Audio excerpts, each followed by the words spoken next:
Bonjour à tous, bienvenue au domaine pour une nouvelle vidéo. Aujourd'hui, c'est le troisième et dernier épisode de notre série sur les reprises de fermentation.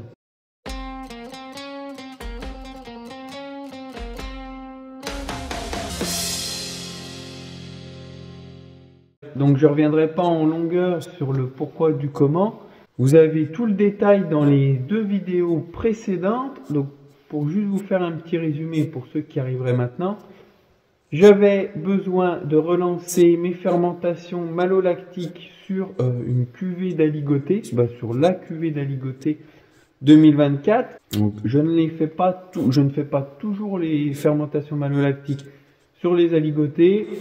Quand il veut se faire tout seul, tant mieux. Quand il veut pas se faire, tant pis. Bon, là, il se trouve que ça ne voulait pas se faire tout seul et que j'ai vendu ce volume de vin au négoce. Le négoce exigeant d'avoir des vins finis, avec des fermentations finies, notamment les fermentations malolactiques, eh bien j'ai été obligé de les ensemencer pour que ces fermentations se fassent.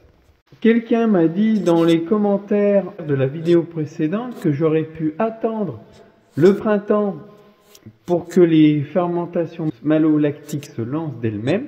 Alors oui, c'est vrai, clairement, j'aurais pu attendre, il n'y a pas de souci, au printemps, parce que naturellement, c'est toujours une période propice aux reprises de fermentation, notamment parce que bien souvent, les températures augmentent, donc les températures du cuvage augmentent à nouveau, et là, ça devient plus favorable au départ des bactéries. Dans ce cas-là, sur de la ligotée, les reprises naturelles de fermentation malolactique, j'y crois pas trop, parce que bien souvent la ligotée, comme je vous l'ai expliqué, c'est un vin qui a un peu plus d'acidité, notamment qu'un chardonnay. Là, c'était le cas cette année, il y avait un pH de 3,8. Normalement, on dit pour faire des malots, il faut être autour des 3,30. Donc, vous voyez, c'était quand même un pH un petit peu trop bas pour faire des malots naturels. Et puis, clairement, je voulais pas perdre de temps. Là, ce volume de vin, le contrat est signé. Donc, plutôt les fermentations seront terminées, plus tôt ils viendront chercher le vin, plus tôt je serai payé. Voilà, comme ça vous savez le pourquoi du comment. C'est aussi simple que ça. Puis aussi, en dehors de cet aspect, je pourrais ajouter le fait que une fois que c'est fini, le vin est stabilisé, on peut sulfiter, il n'y a plus de risque, on va jamais dire jamais, mais disons il y a beaucoup moins de risques de déviance aromatique, le vin est stable. Donc voilà, c'est aussi une bonne chose, une fois que c'est fait, c'est fait. Donc qui veut dire moins de suivi, moins d'échantillons à faire, à emmener à l'œnologue, donc aussi moins de coûts. Donc c'est pour toutes ces raisons-là que j'ai ensemencé. J'avais raison, clairement là, les fermentations n'auraient pas redémarré tout seul, parce que justement j'ai mis un peu de temps, vous l'aurez constaté. Quand j'ai mis en chauffe, quand j'ai mis les bactéries, si tout va bien, dans les 15 jours, c'est plié.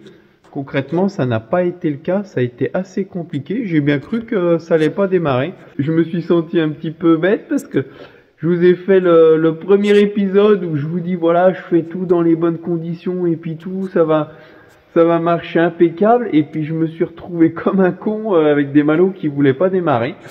Donc voilà, je vous ai fait un super speech. Et au final, ça partait pas. Alors du coup, je vous ai pas filmé, je vous ai pas refait une vidéo parce que j'ai pas pris le temps de le faire, mais je vais vous expliquer maintenant. Donc comme je vous ai dit, le pH était trop bas. Donc ce que j'ai fait, j'ai désacidifié. Alors honnêtement, je suis pas fan. Je suis pas fan de désacidifier, acidifier les vins. J'aime bien essayer de vendanger au meilleur moment pour avoir la bonne acidité. Mais voilà, des fois, là, on pouvait pas, les vignes étaient à bout, il y avait encore de l'acidité, c'était une année où il y avait encore pas mal d'acidité. J'avais un pH de 3,8, ce qui est un petit peu trop bas pour faire des malots. Donc là, clairement, j'ai désacidifié. Donc c'est assez simple, j'ai désacidifié avec 30 grammes par hecto de bicarbonate de potassium, ce qui permet de faire baisser, j'ai plus les chiffres en tête, mais je crois que c'est autour des 0,2 grammes d'acidité. Donc le but, c'était de ramener le pH autour des 3,20, 3,25, s'approcher des 3,30, pH idéal pour pouvoir faire les malots. Ça, voilà, je l'ai fait, j'ai désacidifié, il n'y a pas de souci, c'est légal, on a le droit. La seule chose, c'est qu'il faut faire attention, il faut faire la déclaration. Moi, je l'avais faite en prévision au moment des vendanges. Donc ça a été fait. Il faut remplir. On a un cahier d'acidification, de désacidification. Donc on met les dosages de produits. Tout est noté. Voilà, tant que tout est noté, tout est fait. On n'a pas le droit de désacidifier de plus d'1 gramme, je crois. Donc voilà, tant qu'on reste dans les normes du cahier des charges, il n'y a pas de souci, on peut le faire. Bon, personnellement, j'évite d'y toucher, mais quand j'ai pas le choix, je le fais. Et puis, autre chose, pendant que j'y étais, j'ai ajouté des écorces de levure. Donc, les écorces de levure, c'est le nom du produit. Le nom commercial, moi, du produit que j'utilise, c'est Enocel, pour ceux qui connaissent. On s'en fiche à la limite du nom commercial. Le nom commercial, il est rattaché à un laboratoire, mais tous les laboratoires font ces produits-là. Les écorces de levure permettent de détoxifier les vins. Alors, quand on dit détoxifier les vins, c'est pas pour l'être humain qu'il y ait des choses de mauvaises dedans, mais par les fermentations, les levures, les bactéries, elles génèrent des métabolites, donc des molécules qui, en trop grande quantité, viennent les inhiber. Je dis bien inhiber, c'est pas vraiment que ça les tue, mais ça les empêche de travailler comme il faut et de se développer. Donc le fait de venir apporter ces écorces de levure, ça vient capter ces molécules néfastes au développement des levures et des bactéries, ce qui permet de rendre le milieu plus favorable au développement de ces micro-organismes. Bon, là, pour le coup, ce que je souhaitais, c'était le développement des bactéries lactiques. Donc voilà les deux produits que j'ai utilisés, le bicarbonate de potassium. Donc en fait, ça vient jouer sur l'acide tartrique. Ça le rend insoluble dans le vin, il précipite et ça l'élimine. Donc ce qui veut dire moins d'acide tartrique, veut dire moins d'acidité dans le vin. C'est aussi simple que ça. Et puis après, donc les écorces de levure que j'ai utilisées pour détoxifier le vin vis-à-vis des levures et des bactéries. Bon, ça, je vous montre une photo. Alors, ça rend pas très bien, mais c'est une poudre un petit peu marron. Et ça, c'est des cristaux blancs. Donc voilà, rien de particulier. Son petit nom, donc comme je vous disais, le nom commercial. Bon, là, c'est laboratoire Laforge. Je fais pas de la pub pour eux. C'est juste que c'est mon œnologue qui me fournit ces produits-là. C'est aussi simple que ça. Et puis pour être complet, je vous l'avais dit, il me restait aussi quelques grammes de sucre à consommer. Donc là, je suis largement bon. On est descendu à 1,8 g de sucre. Peut-être que là, le sucre va continuer à descendre encore un petit peu. Mais même si ça restait comme ça, c'est pas dramatique. À la limite, presque 2 g de sucre, c'est bien. Ça vient donner un petit peu de rondeur à la ligotée. En plus, le sucre, c'est quand même un exhausteur de goût. Donc ça vient faire des aligotés un peu plus riches, un peu plus aromatiques. Donc pour moi, clairement, si c'était les miens, je les garderais comme ça. Donc là, voilà, c'en est fini pour le volume de vin qui était dans la cuve. Il y avait 29 hectos, je crois, de mémoire. Donc ça, c'est bon pour ce volume-là. Et j'avais du vin en fût. J'avais 5 fûts, donc ce qui représente 11 hectos. Je les ai assemblés dans la cuve. Alors j'ai changé de cuve. Pour ceux qui suivent, vous aurez vu, j'ai changé de place dans la cave. Donc c'est cette cuve qui est derrière moi. Donc j'ai tout assemblé mes volumes dans cette cuve. J'ai gardé les lits parce que ce qui était en fût, les malots n'étaient pas faits.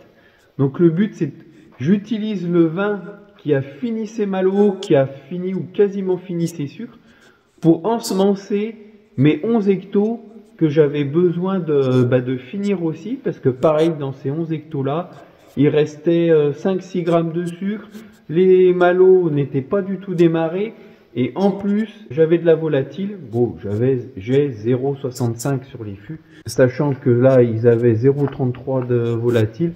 Clairement, il n'y a pas de souci. Comme ça, déjà, ça permet d'homogénéiser ce volume, de faire baisser de manière significative l'acidité volatile, parce que c'est pas 11 hectos avec 0,65 de volatile qui vont venir faire augmenter beaucoup 29 hectos avec seulement 0,33 de volatile. Mais comme ça, voilà. Cette cuve, ce qui était dans la cuve me sert de levain pour ensemencer les 10 hectos qui me restaient à faire. L'intérêt est double, c'est que comme vous avez pu le voir, mon kit pour ensemencer les malots était fait pour un volume de 25 hectos. Donc moi, bon là j'avais ensemencé 29, rien de catastrophique, on n'est pas à 4 hectos près, mais je pouvais pas me permettre d'ensemencer une cuve de 40 hectos d'un seul coup. Donc là l'objectif, eh bien c'était de ne pas avoir acheté un kit plus gros, parce que comme vous l'avez vu, le kit il vaut déjà un petit peu plus de 100 €, donc c'est quand même un coût. Donc le but c'était avec un kit de 25 hectos de pouvoir ensemencer 40. Et bien c'est ce que j'ai fait. J'ai donc fait un premier volume. En plus, mes volumes étaient déjà séparés, c'était pas voulu, mais voilà, j'en avais fait une partie en fût. Donc, au final, ça s'est plutôt bien passé. Et puis, suite à la désacidification et à l'ajout d'écorce de levure, les malots sont faits toutes seules.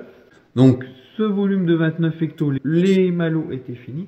Donc, c'est pour ça que je pouvais incorporer un nouveau volume de vin qui lui n'avait pas fini les malots, et puis là ça devrait se faire. Donc là la cuve est branchée toujours avec le même système, ça n'a pas changé. Là, il reste plus qu'à attendre que ça se fasse. Je maintiens la cuve à 20 degrés pour que ça se fasse du mieux possible. Bon là normalement ça devrait se faire quand même rapidement, hein, parce que quand j'ai soutiré, j'ai pris toutes les lits sentaient bon. Donc il n'y avait aucun problème d'éventuelle déviation aromatique, hein, il n'y avait pas de réduction, il n'y avait rien de tout ça. C'était joli, donc pour être sûr de mettre toutes les chances de mon côté, pour que les bactéries aient de quoi se nourrir, et puis pour être sûr d'amener le maximum de bactéries pour que ça se fasse rapidement, j'ai tiré toutes les lits, comme ça il n'y avait pas de problème. Et oui, je vous disais, j'ai changé de cuve, parce que comme vous l'aviez vu, mon haut de cuve était dégoûtant parce que j'avais soutiré du vin il y a déjà plusieurs mois justement pour le mettre en fût. Le haut de cuve était dégoûtant, j'ai essayé de le nettoyer simplement à l'éponge comme je fais d'habitude, je pouvais pas. Donc j'allais pas faire remonter le niveau du vin sur des bords de cuve qui étaient dégoûtants. Donc du coup, voilà, j'ai soutiré, j'ai assemblé les deux dans une nouvelle cuve toute propre. Et puis bien sûr, j'ai gardé toutes les lits. Donc là, je vais attendre une semaine, 15 jours. Après, je vais faire analyser de nouveau.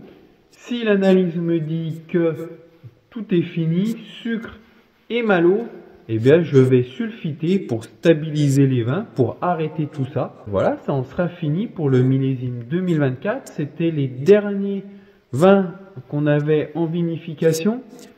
Parce que je vous l'avais dit, là, bon, je voulais absolument faire les malos.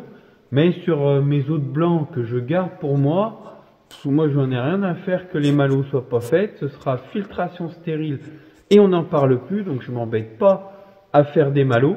J'aurai plus qu'à soutirer pour mettre le jus, le vin au clair. Et puis là, le négoce pourra venir chercher son vin, on branchera les tuyaux, on remplit la citerne et je reçois le chèque. Donc voilà, j'en ai fini de vous dire et de vous montrer tout ce que j'avais à vous dire sur cette reprise fermentaire et plus particulièrement sur les reprises fermentaires pour les fermentations malolactiques. J'espère que cette vidéo vous a plu, n'hésitez pas à poser vos questions en commentaire. À la prochaine au domaine.